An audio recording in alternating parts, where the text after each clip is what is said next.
আপনার দূর থেকে ওনার জন্যই আজকে মেনলি এখানে এসেছে। হ্যাঁ, আমরা আপনাদেরকে পেয়েছি এবং ওনার সঙ্গে যত কম মানে যত বেশি করবো সেটাই হয়তো কম বলা হবে।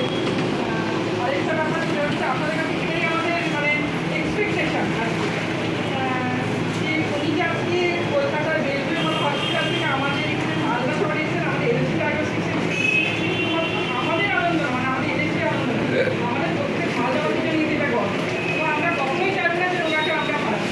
তো সেই জায়গাতে অবশ্যই আপনাদের সচেতন দরকার, কারণ আপনি যদি আপনি দেখেন মোটামুটি 90% ঘরে আফটার 40 ইয়ার্স কিন্তু এই হার্ট ব্যথা আর্থারাইটিস বা বিভিন্ন জায়গায় জয়েন্ট পেইন এগুলো খুব কমন ফ্যাক্টর। হ্যাঁ, কিন্তু তারা কিন্তু সেই সমস্ত পেশেন্ট মোটামুটি এটাকেই তাদের ভবিষ্যৎ বলে জেনে নিয়েছে না। তো তারা ভাবছেন এইভাবেই হয়তো চলতে হবে, কিন্তু তারাও যাতে স্বাভাবিক লাইফ লিড করতে পারে সেটা হয়তো তাদের কাছে জানাই।